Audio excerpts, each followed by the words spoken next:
started in just a moment.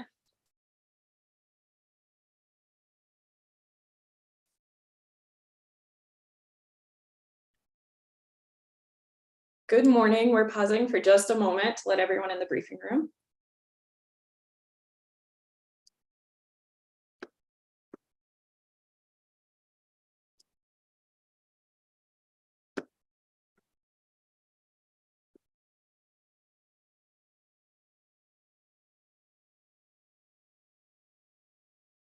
Hi, everyone. Welcome to the latest Duke University Media Briefing. I'm Amanda Soliday with University Communications, and today we'll be talking about climate change and the ongoing midterm elections. With us today are two climate and policy experts, Jeffrey Henderson and Kay Jowers.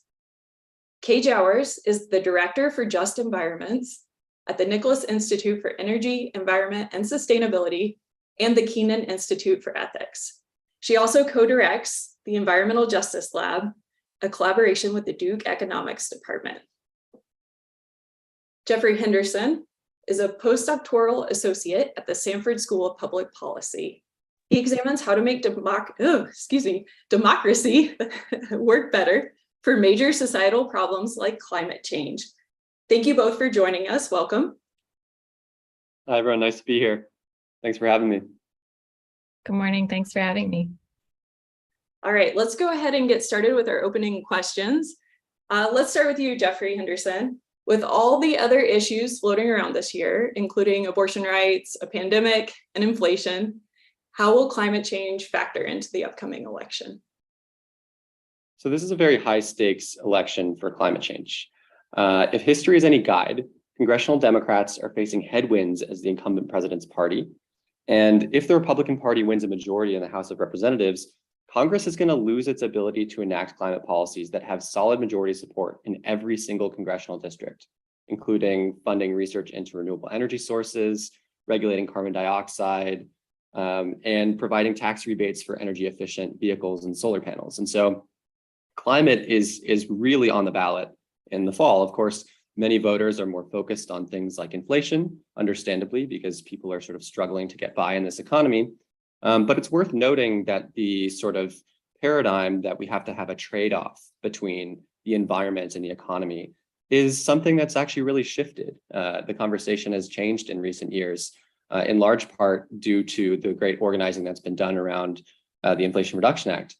And so really the Democrats are running on the benefits of climate policy for the economy in terms of job creation, in terms of public health, and also in terms of utility bills.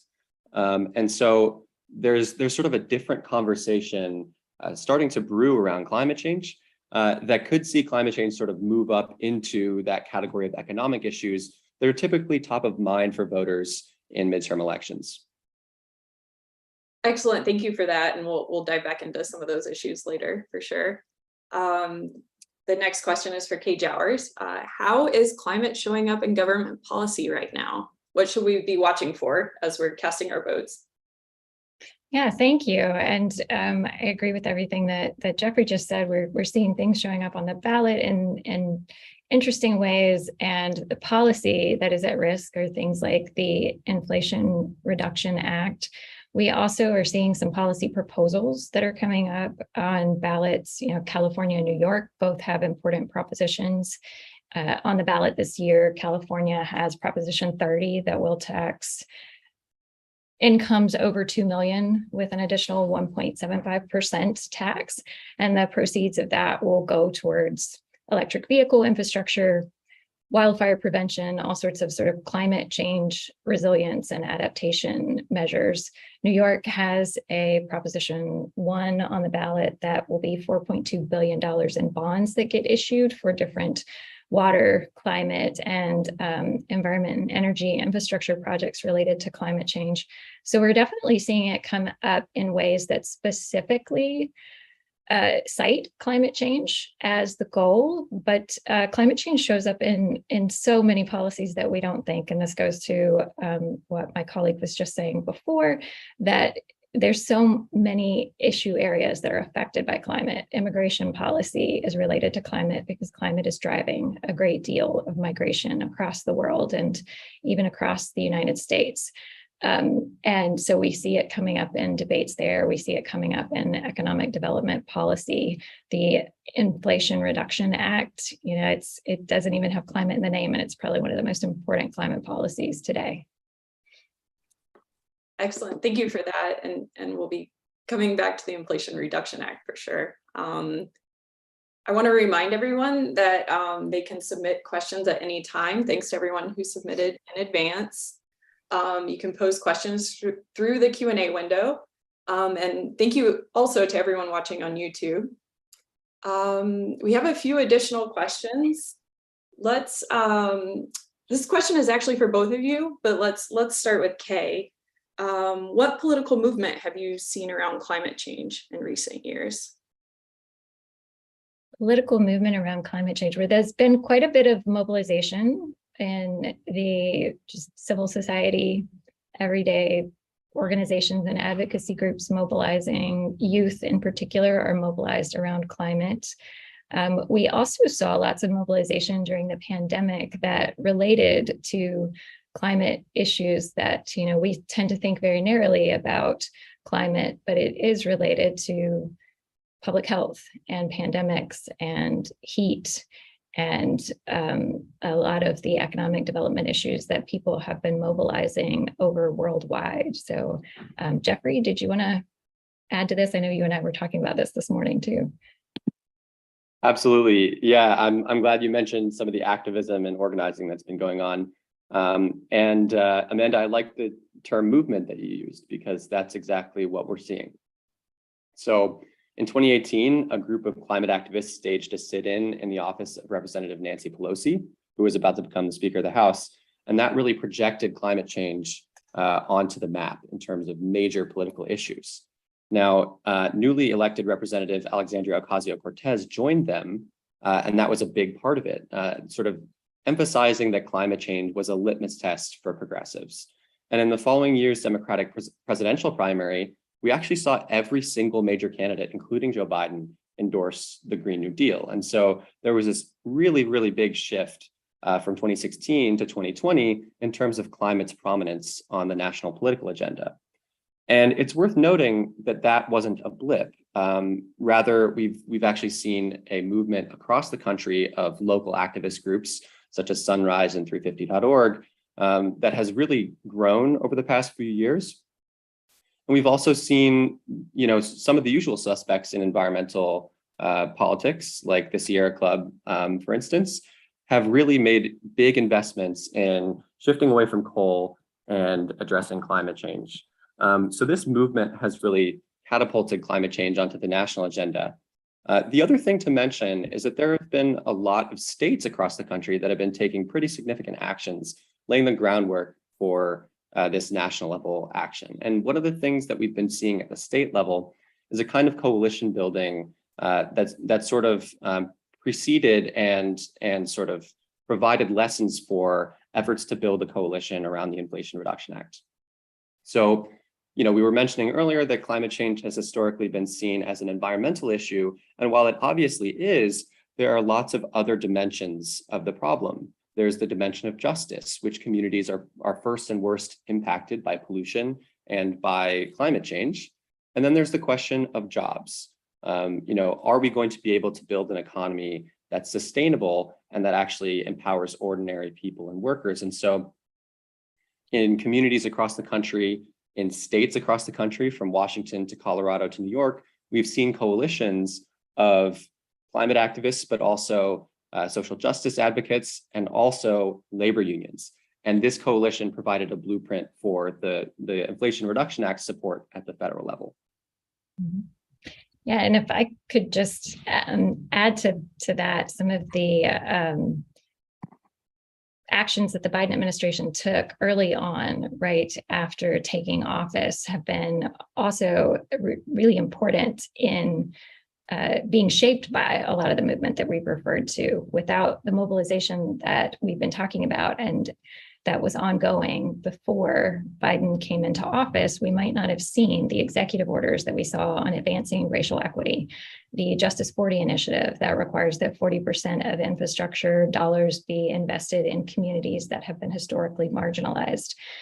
we saw them appoint a White House Advisory Council on Environmental Justice. And I think largely those are in response to this push from grassroots and organizations to have justice really well addressed in climate change, that climate justice requires that we think about the disproportionate impacts to certain groups as we deal with this climate crisis, even though it does affect us all. And as Jeffrey was saying, at the state level, any of these policies at the federal level that invest dollars, they're going to be implemented and executed by administrators, regulators, and elected officials in the states and local governments. So those matter a great deal as well. So it sounds like we're having a lot of good movement in this area in terms of climate, environmental justice. So what consequences could this election have for efforts to address climate change at local, state, and federal levels? Kay, since you're on the screen, we'll start with you. Consequences, sure. If there is a landslide victory for Republicans, if they overtake a majority in the House, it's possible that the Inflation Reduction Act could be at risk. We tend to see when major bills like this are put in place and have been in place for a while and have begun to be implemented, that it's difficult to completely overturn them, but they could certainly throw up roadblocks and barriers. It's very difficult to overcome a presidential veto, but it's possible if we see a landslide. There's an open question that I think Jeffrey could probably speak to about how mobilized people will be because of recent Supreme Court decisions around women's reproductive rights and how much that mobilizes the Democrats. We tend to know from social science research that in times where we see a lot of protest, if that protest has been particularly violent, such as the January 6th insurrection, we might see voters voting for more law and order oriented candidates. That research tended to be done on civil rights movement mobilization. So there's some open questions about what we'll see in response to the level of protest we've got in society right now, given that a lot of the protest was also on the right that we've been seeing recently. So it's an interesting time to watch and pay attention to climate policy and see what may happen. Some of the things that I think we'll get into further that can affect this, or we've had some natural disasters in the country that can affect elections, and some of the rules and regulations that have been adopted in recent years to restrict voting have even had to be rolled back in light of some of the climate disasters. So these are all really interesting questions, and I think we're all very curious to see how it affects the election this year. Yeah, to add to what Kay said, absolutely. I think there are so many issues in this election that could be very mobilizing for voters. On the one hand, there's sort of the quote unquote fundamentals that pollsters and political scientists typically focus on, such as the sort of approval rating of the incumbent president and consumers' confidence in the economy. But then, as Kay was mentioning, with the Dobbs decision earlier this year, half of America lost a fundamental right. That's not a usual thing. So if you're looking at what past elections show us about the president, it's hard to extrapolate from that to this kind of election. It's also not a usual thing, right, that we see a violent insurrection. And so a lot of the sort of conventional wisdom about midterm elections is a little bit sort of clouded by the unusual historical times. Now, you also sort of mentioned state and local levels and what kinds of consequences could sort of emerge from this election for climate change at that level. And actually, North Carolina is a really interesting example of this. So the legislature is just 5 seats away from reaching a veto-proof majority that would actually allow them to pass legislation that's been passed in many Republican-controlled states that would curb the ability of cities like Durham to take the initiative in addressing climate change. Specifically, the American Gas Association is is sort of behind this campaign to ensure that states don't sort of allow their cities to shift away from natural gas for heating. And North Carolina is very close to passing a similar law. So in terms of control of the North Carolina Assembly, that's one of the sort of climate battlegrounds at the state level, so to speak. Another really interesting state is Minnesota, which has been trending blue for a long time. And the state Senate there is 2 seats away from shifting to a Democratic majority that would allow Governor Tim Walz to enact a pretty significant slate of climate policies that would boost electric vehicles and public transit. And so, state level races are really important to watch as well. And finally, local races for things like city councils or planning commissions, things that you wouldn't really associate with solving a global problem, actually could have pretty major implications if those jurisdictions have authority over the approval of fossil fuel infrastructure. And this really matters because fossil fuel infrastructure could lock in further greenhouse gas emissions that would, of course, disproportionately affect the people who live on the front lines of that infrastructure and of the consequences of climate change. As recently as 2019, there was a paper that showed that basically, if we have any more fossil fuel infrastructure built than what we currently have, we will essentially be locked in to have more than 1.5 degrees of warming, which is the international target agreed in Paris. And so these contests actually at the local level in planning commissions, judge positions, public utility commissions, these are actually some of the places where some high stakes sort of struggles over fossil fuel infrastructure and climate stability will play out. Excellent. Thank you for that, Jeffrey. We actually have a related question from Michael McElroy. You started to answer it. Can you speak about how climate change is on the ballot in North Carolina locally, since resilient measures often take place at this local level? Is there anything you'd like to add? Examples from North Carolina? Absolutely. So at the state level, actually just yesterday, Governor Roy Cooper rolled out a new executive order that promotes electric buses and trucks. And that really is sort of focused on tapping into a growing market globally in electric vehicles, specifically zero emissions vehicles. And so the current administration at the state level is very focused on this.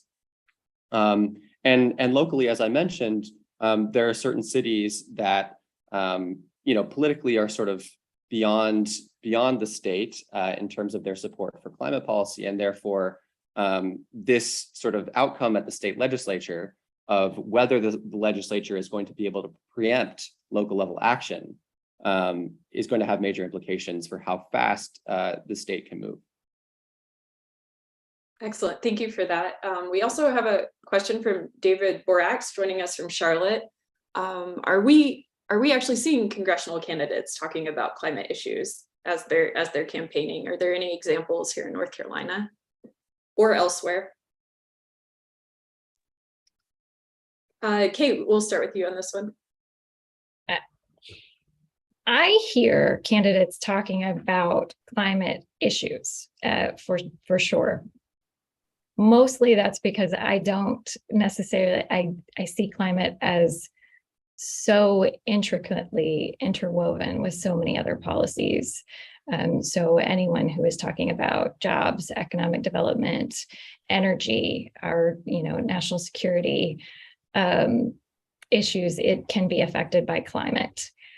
The specific platforms that people have pushed on climate, I see fewer of, far more in the California and New York elections. In North Carolina, we did have some candidates in the primary election who were running on climate change platforms. But in my experience, I tend to hear it in their policies that are speaking to those other areas of life that we really can't extract from climate concerns: housing, energy, infrastructure, natural disasters, increased social vulnerability to pandemics. I think that all of those are coming up. Okay, a follow-up question to that. What about the converse, people campaigning against climate change measures? Are we seeing that? Based on cost or any other practical considerations?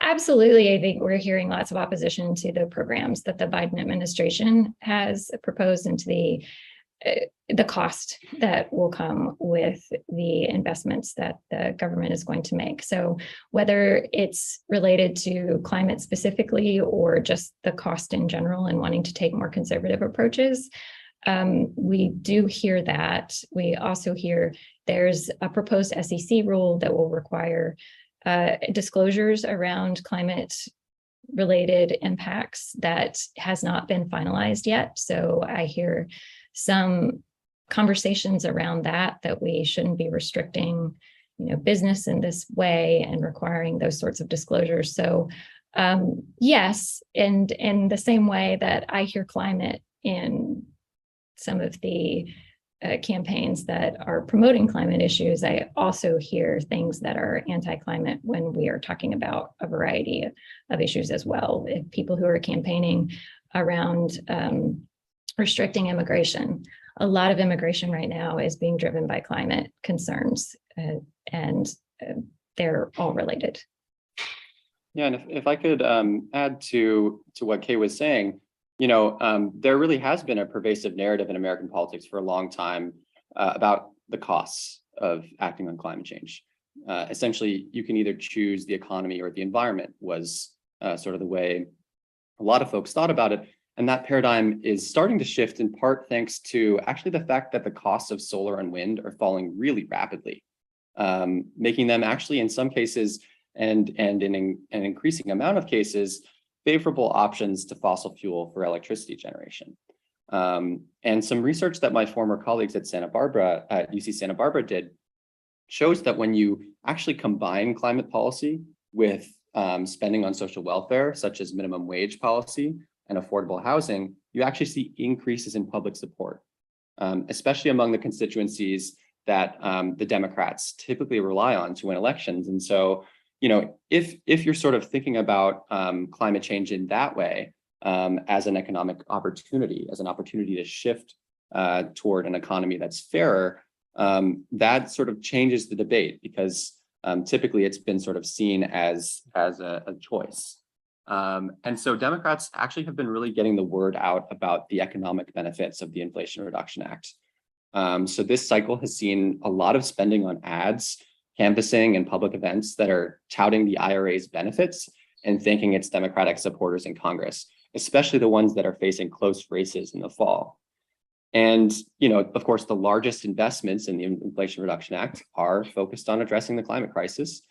And in addition to that, kind of in line with the research that my colleagues did, prescription drug prices are also sort of an important part of the bill, as well as a sort of 15% minimum tax on billion-dollar corporations, which have been paying much lower rates. And so this bill actually cuts the deficit, which is sort of an important thing to note. And this is a message that the Biden administration and congressional Democrats are really emphasizing.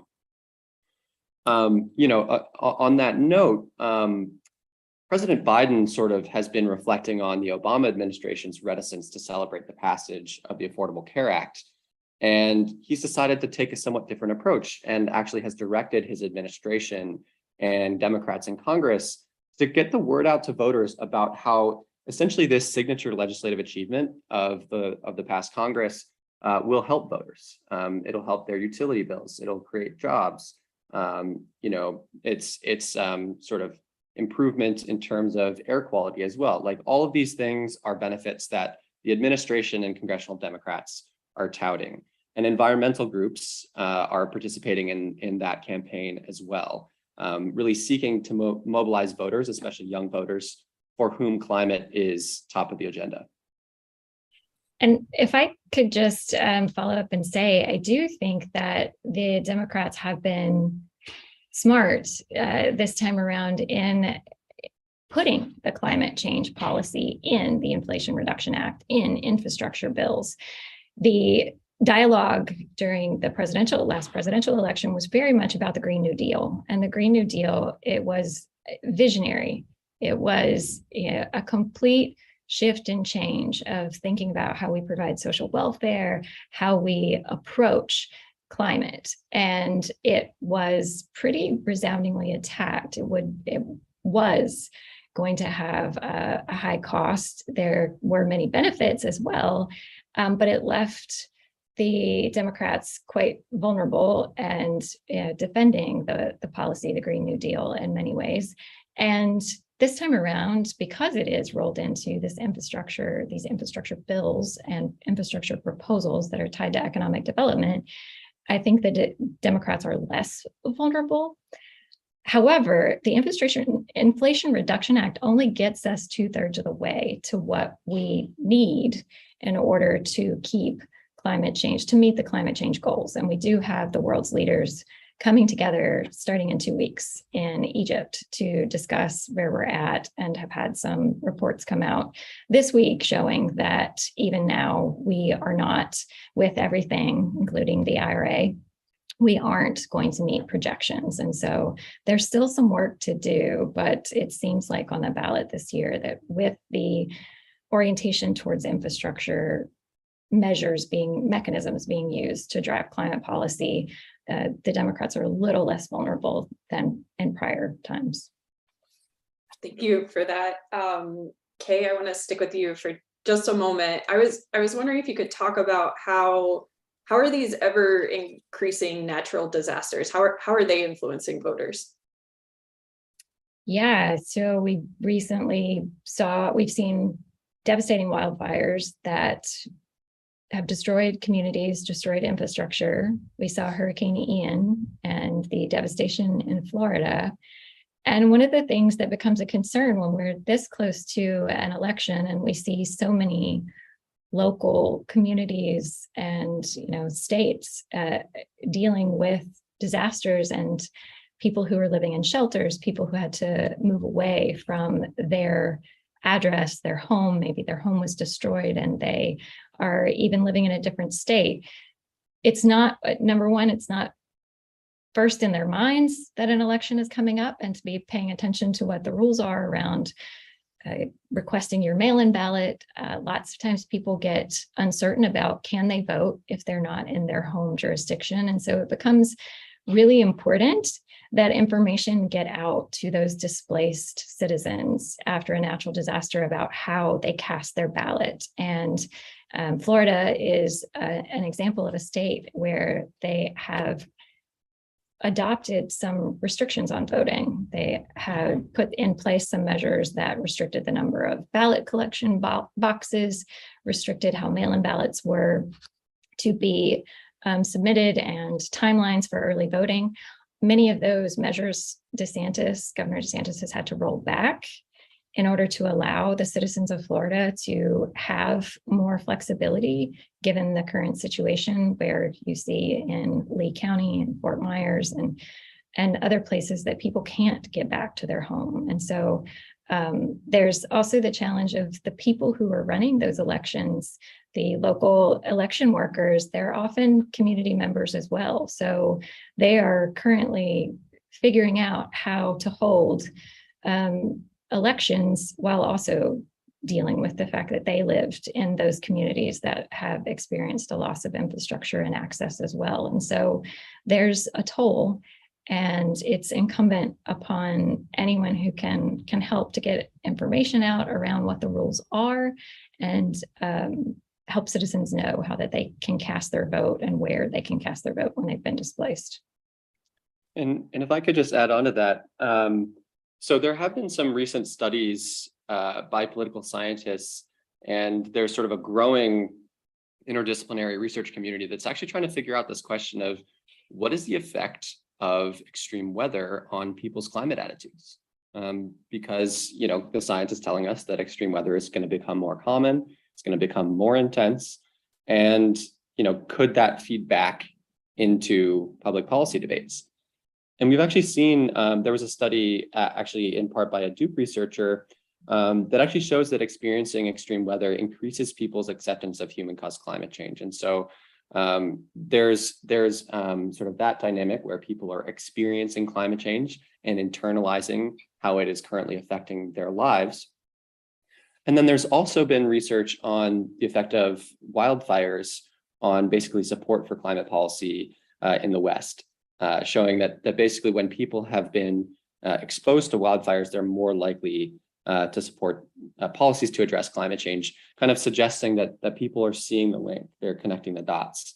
Now, for a long time, there's been a debate about, whether weather and climate being two separate things, and the degree to which someone can attribute a single extreme weather event to climate change.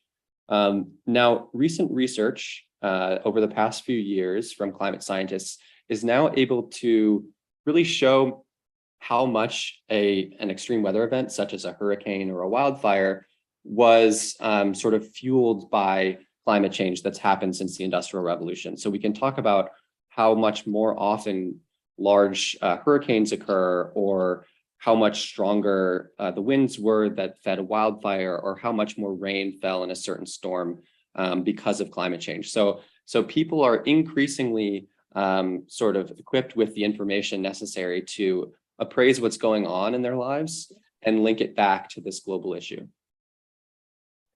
Thank you.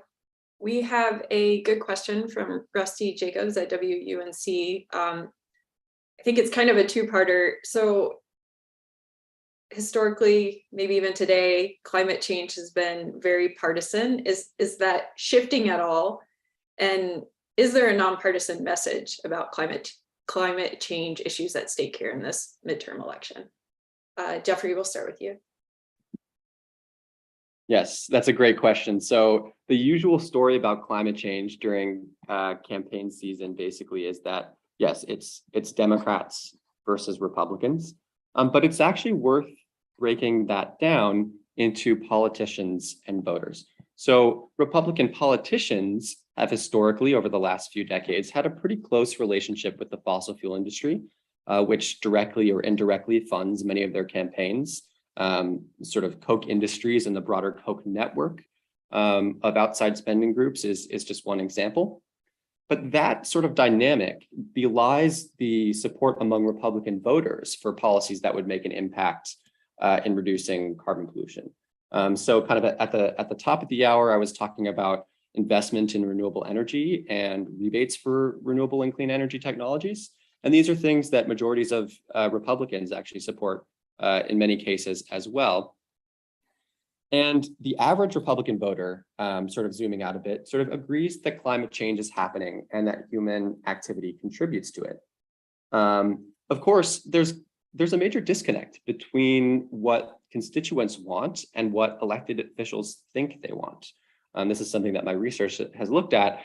And part of that is actually because of these like close ties between interest groups and elected officials, where the interest groups stand in for the preferences of constituents, even when their preferences and their priorities actually differ pretty significantly from the median voter.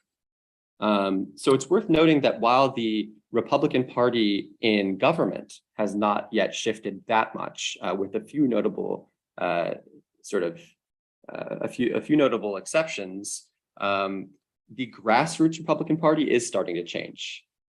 So there is a growing constituency of Republican climate advocates. We see, for instance, unlikely alliances between environmentalists and libertarians trying to scale back regulations on rooftop solar that have been put in place in states and cities. And we've actually also seen bipartisan support right here in North Carolina for climate action in the state legislature. So Governor Roy Cooper basically worked with sort of Republicans in the state legislature, as well as Duke Energy, to come up with a plan for regulating the electricity sector in North Carolina, basically with the goal of significantly reducing the carbon footprint of electricity generation here in the state. And when he announced the enactment of this policy, Republican leaders from sort of the state legislature were standing there with him. And that speaks to kind of the power of a more collaborative approach to addressing climate change.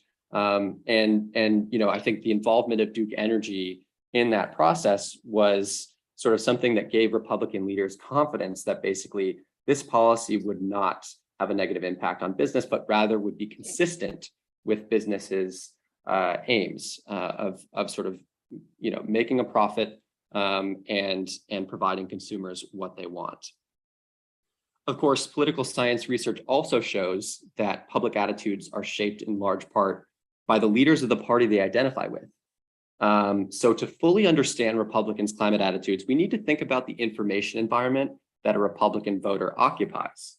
So if we consider the coverage that climate change typically receives on conservative outlets, Republican voters' openness to climate action is actually pretty remarkable.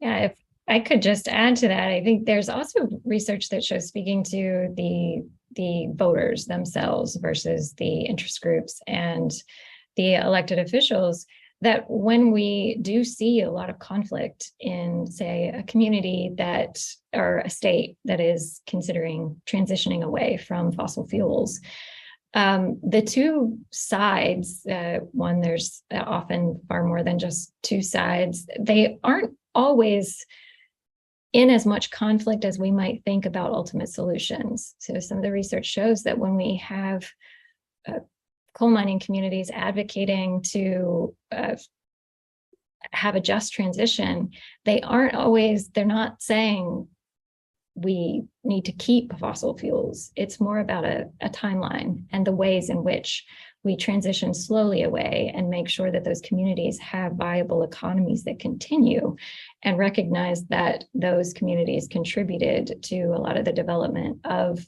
the country and allowing industry and the economy to build to what it is today, and making sure that as we shift to cleaner sources of energy, we recognize the contribution that has been made there and do it in just ways. But what we hear often in the discourse from elected officials and larger advocacy groups, interest groups, is that there's this direct head-on conflict between these two groups, but it's really actually much more nuanced, that there is common ground that's shared. What needs to be navigated is how. What is the procedure that we need to follow to do this? And it's a tough issue because it's urgent. And the Global South would say, have a come back to say, you can't slow down transitions. We need to do this as quickly as possible, as would many people in the United States. But these communities as well, this is people's economic livelihood. And so we can get past thinking that we are so divided and start to have constructive conversations about how we could create a just transition. We might find that there's less partisan divides than we think. And then to the second part around, is there a nonpartisan message?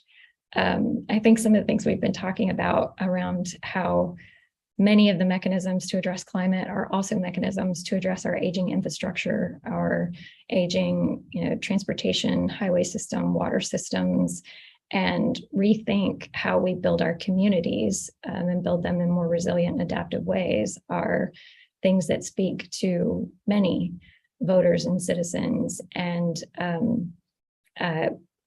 some of the research also shows that thinking about these issues and talking about them in justice frames tends to open people's minds a little bit more as well. And Kay, I'm really glad you mentioned coal miners, because this is something that I think actually hasn't received enough media attention. The United Mine Workers of America actually endorsed the Build Back Better bill. So this was even before it was pared down to the Inflation Reduction Act. This was when it was over $500 billion in spending, most of which was on climate. And when Joe Manchin said that he wasn't able to support this bill last fall, there was actually a public statement released by the United Mine Workers of America saying, we actually want this bill. And the reason they want it was twofold. One was, as Kay was mentioning, there was sort of a recognition that the workers who have been dependent on the coal industry need support from the government as that industry is declining. And so some of the sort of planks in the United Mine Workers platform were incorporated into the Inflation Reduction Act. The second thing is, in addition to sort of providing benefits to coal miners, there was also a real focus on prioritizing investments in the coal fields. So ensuring that the new clean energy economy is essentially going to benefit the communities who would be losing jobs in the old fossil fuel economy. So recognizing that these communities have been working hard to provide energy for Americans for a very, very long time, and that these communities should be centered in efforts to address the problem. Excuse me. And so this was sort of a really remarkable thing, because it was just sort of assumed that, you know, the coal industry and coal miners would always oppose climate policy, and therefore any representative from West Virginia or any senator from West Virginia would always oppose it. And that's no longer the case, in large part because you know, environmental advocates are really listening to these communities and saying, you know, what kind of economic future do you envision, you know, absent major policy change, and how can a policy that's designed to address both climate change and economic inequality incorporate your community's needs? So that listening is the first thing that needs to happen, essentially, that environmental advocates and climate advocates really need to go to these communities and figure out, you know, what are the challenges that are ahead, and how do folks in those communities want to address them? Thank you both for that. It sounds like there is some good news here. There is some middle ground. Do you think we can act fast enough? I know that's a big question. Kay, we'll start with you on that one. I hope so. I think that the midterm election happens on day 2 of the Conference of Parties for the UNFCCC negotiations on climate, to really dig into how far we have come, what commitments have countries made, what additional commitments have they made, are they enough? It's seeming like the initial reports are showing no, they are not. They're not enough to meet the goal that we need, and yet there are some signs that the United States and Western Europe are interested in talking about loss and damage at the UN negotiations this year, and talking about other issues. We'll see how much progress is made, and how the midterm elections happening on day 2, it's going to be an interesting convergence of these two conversations.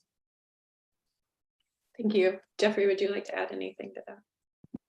Yeah. So the question of whether we're acting fast enough is very important to ask, because this is a very quickly moving problem.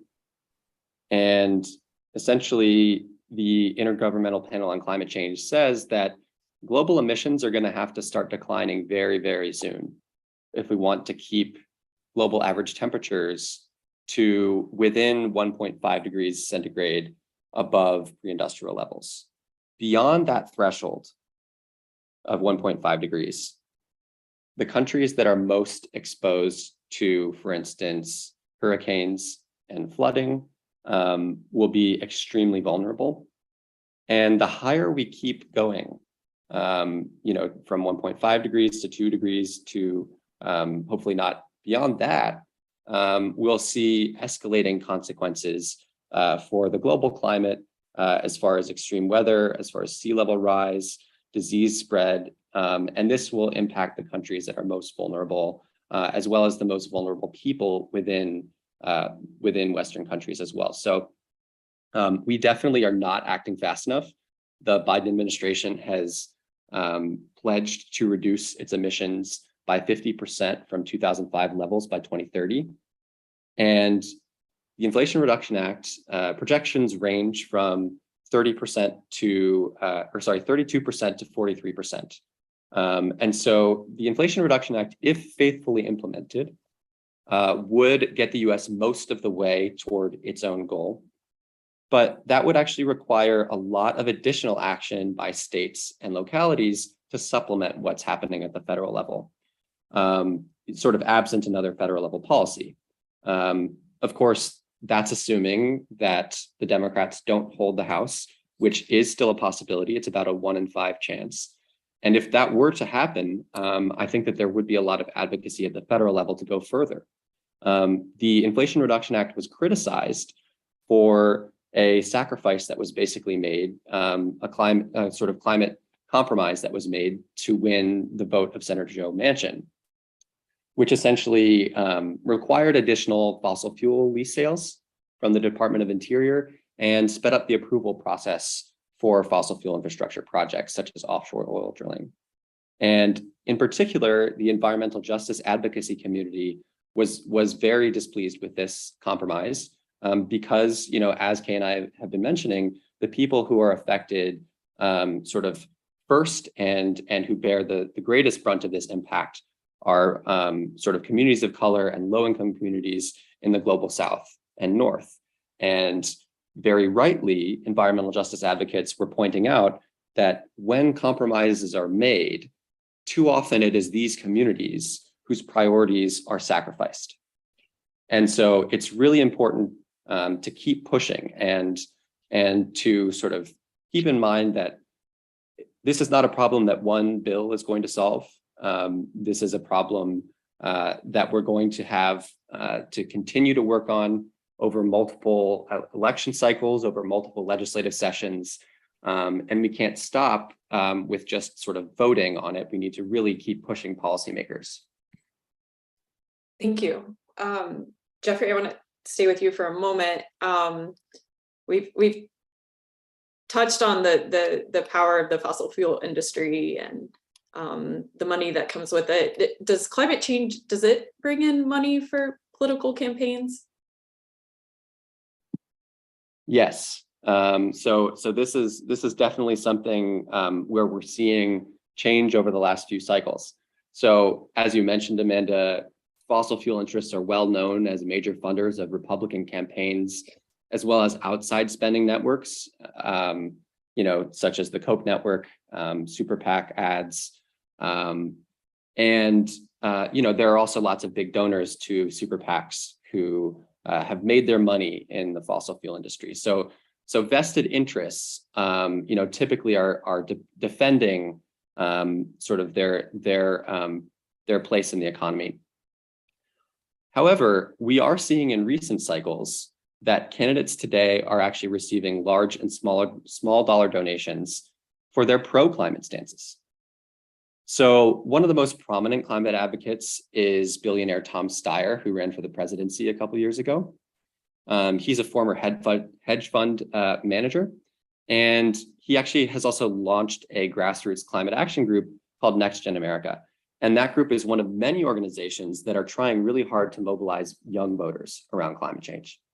And some of these groups are even endorsing pro-climate candidates in races up and down the ballot. There are some groups such as Climate Cabinet who are really identifying the candidates who are taking stances that are pro-climate and who are running in races that are winnable and could make a real difference for policy.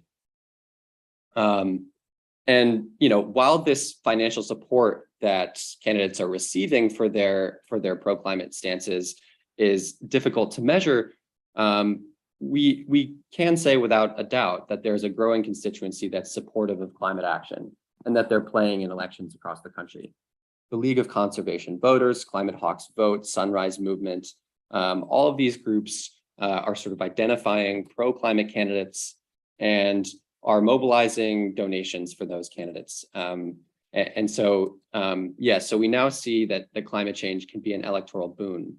And an important example of this is actually the primary election in 2020 for the Massachusetts Democratic Senate seat, or excuse me, the Democratic primary for the Massachusetts Senate seat.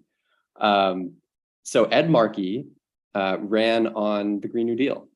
And he received a lot of support from Sunrise and other climate advocates and actually beat Joe Kennedy. Someone not named Kennedy beat a Kennedy in Massachusetts running on this platform. And so this is something that increasingly campaigns who are appealing to young voters are really emphasizing, and with some success. Thank you. We have a couple more questions and then we'll wrap up for today. This question is for both of you. We'll start with Kay.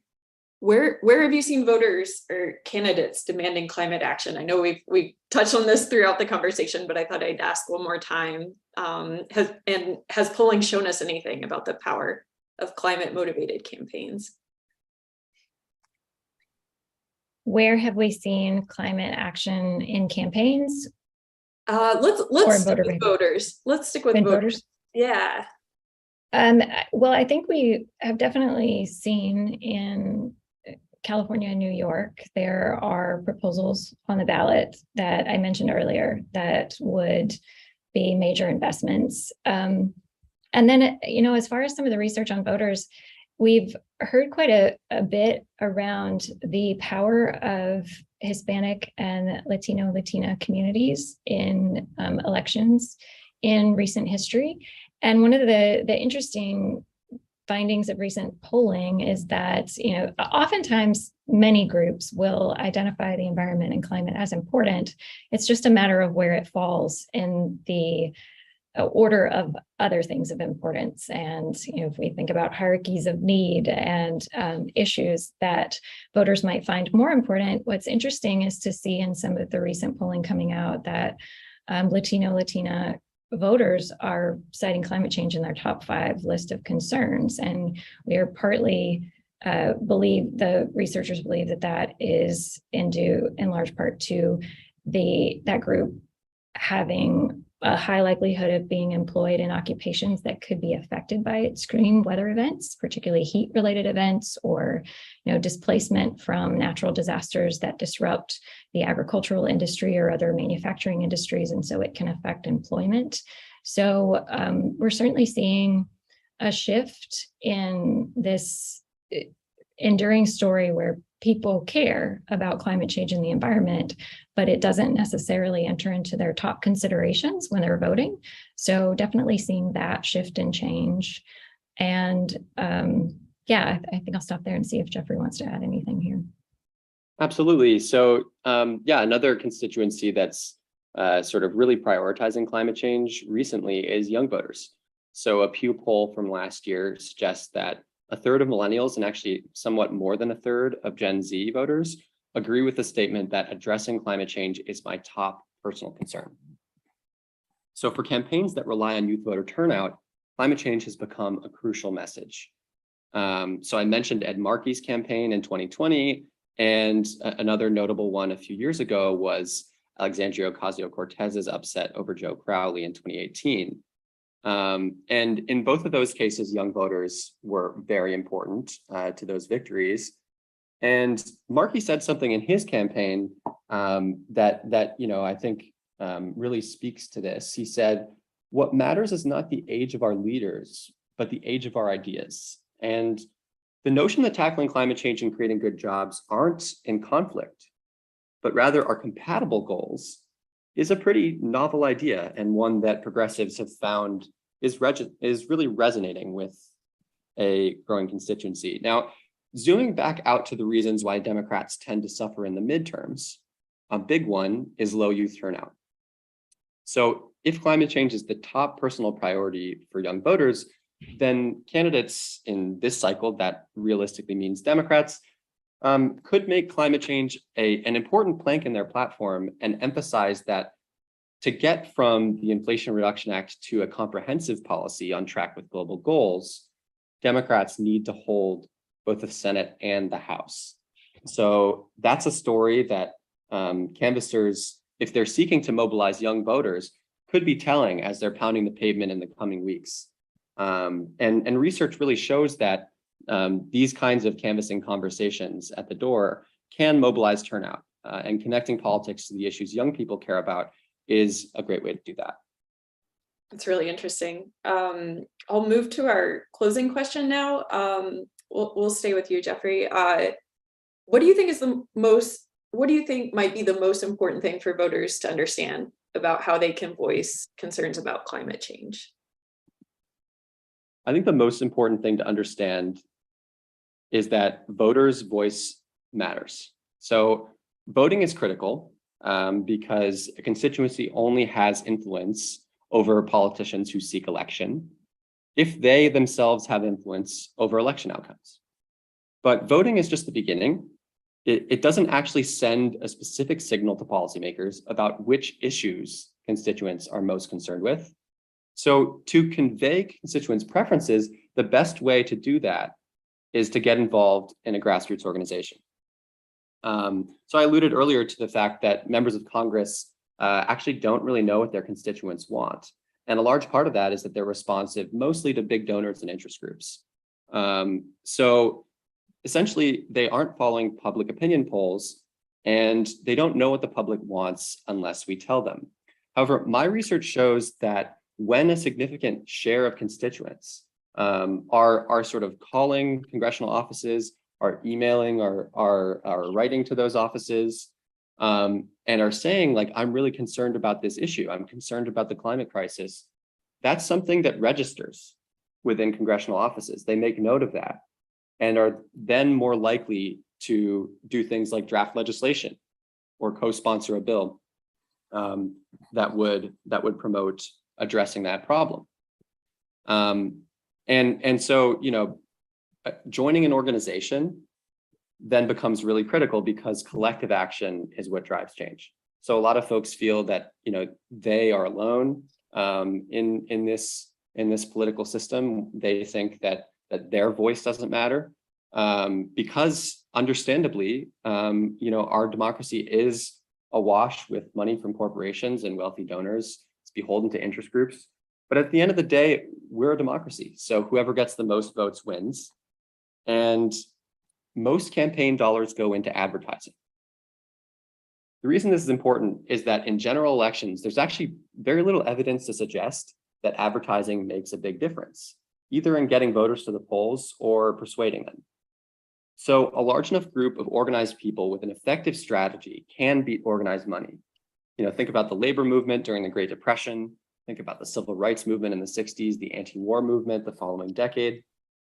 And when people get involved in an organization and build relationships with other people who have similar values and are looking to cause political change, that can increase individuals' own belief in their capacity to contribute to change. This is something that my research shows, and that's what we've seen with the climate justice movement in recent years.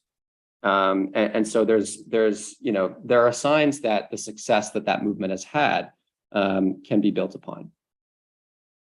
Thank you. Same question to you, Kay. What do you think is the most most important thing for voters to understand?